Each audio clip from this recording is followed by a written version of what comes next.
guys, welcome back to We Watched a Movie. I am Mike, and this is 10 completely and totally original movies based on, as far as I know, nothing coming out in 2025. Starting with Borderline comes out on March the 14th. This is a movie that stars the great Samara Weaving, already a Scream Queen with Ready or Not, the opening to Scream 6, The Babysitter, which, by the way, was written by her husband, who's directing this, Jimmy Warden. The movie stars her as well as Ray Nicholson, who's Jack Nicholson's son. And the plot is a bodyguard protects a pop superstar and her athlete boyfriend from a determined stalker in 1990s Los Angeles. The trailer's weird. The tone is really hard to pick up on, but you hope that means that there's a lot left to divulge in the movie. Something like more like Barbarian or like Companion could have been if it hadn't been for that second trailer. Number 2, Hell of a Summer comes out on April the 4th. This is a summer camp slasher movie, which is always good to see.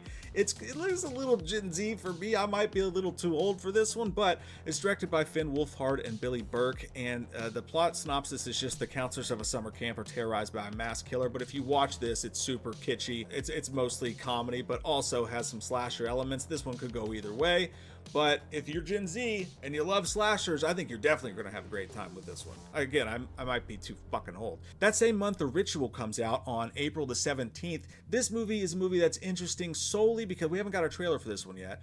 It's solely interesting because of the cast. It's another Exorcist film, and the plot synopsis goes as two priests, one questioning his faith and one reckoning with a troubled past, must put aside their differences to save a possessed young woman through a difficult and dangerous series of exorcism. Now that sounds like something that we've seen a billion times, and Jesus Christ, another Exorcist movie. Here's what sets this one apart. Those two priests are Al Pacino and Dan Stevens.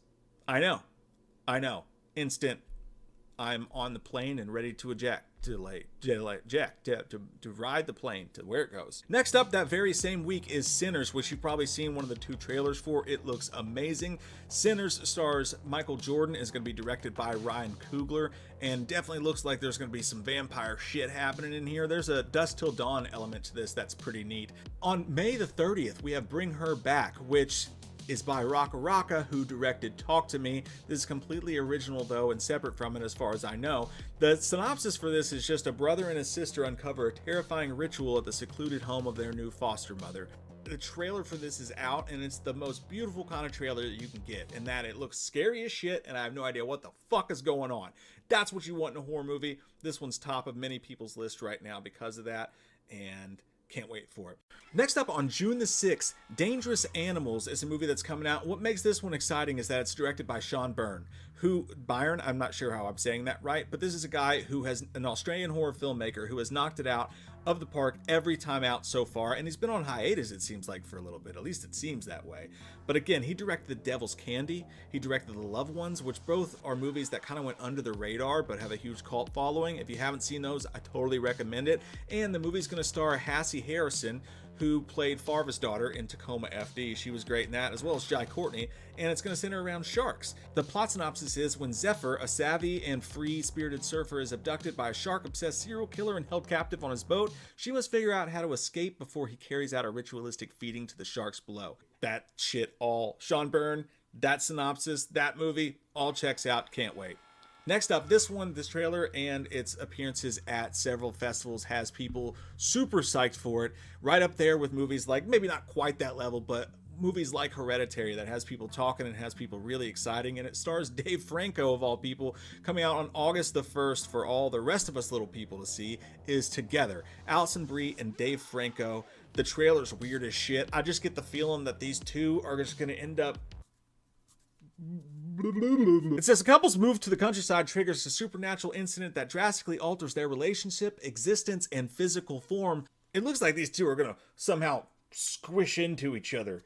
A month and a half later, on September the 19th, we have a movie called Him, which a lot of people mistakenly think that Jordan Peele is directing. He is producing this movie. The director of the film is Justin Tipping. It's going to be produced by Jordan Peele, but the plot synopsis and the casting has me on board. The plot synopsis is, promising young football player joins an isolated compound to train under a dynasty team's aging quarterback, which kind of reminds me a lot of another great film, Any Given Sunday, which easily could have been a horror film depending on how you look at it.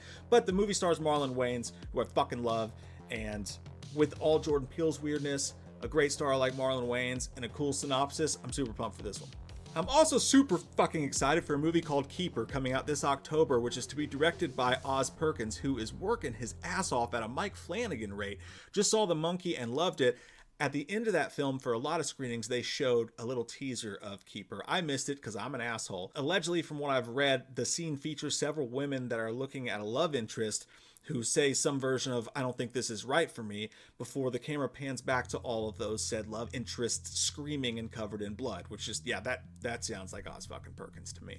The movie stars the mom from The Monkey, who was Tatiana Maslany, if I'm saying that right. The writer of this, Nick Leppard, must have a real fucked up mind on him, because he came out of nowhere and is both writing the aforementioned Sean Burns' Dangerous Animals movie, as well as did written Keeper. I'm having a stroke. The plot synopsis officially is: during an anniversary getaway at a remote cabin, a wife is left alone after her husband departs, only to confront a sinister presence, hopefully it's not Ezra Miller, that exposes the cabin's chilling past. So, you had me at Oz Good Perkins.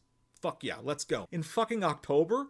Yes. And the last movie we're going to talk about today, I don't know, this could go either way. I wasn't a fan of Beau is Afraid personally, but Ari Aster has a new movie coming out, and who knows what the fuck genre it's going to be in, or if it's even going to make any goddamn sense.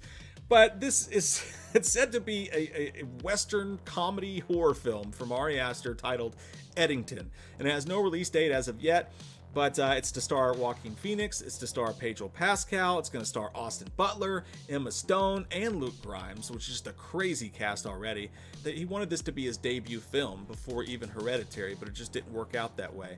But all we know is that it features a New Mexico sheriff with higher aspirations, and hopefully it makes just a goddamn tidbit of sense, unlike several of his latest films. So, hey, that's 10 original horror movies coming to you this year. There's also some really cool ones based on books, like Clown in a Cornfield and some other stuff like that. What's some other videos like this you guys would like to see? Thank you for watching this one with me. I love your... Why am I reading a Dr. Seuss fucking book? Do me a favor, if you enjoyed this video, please make sure you're subscribed and have notifications clicked on, because we do a various amount of stuff, and if you don't, you may never see us again, and you might not get it next time we do one of these. So I'd appreciate it. I love your fucking faces. Have a great day.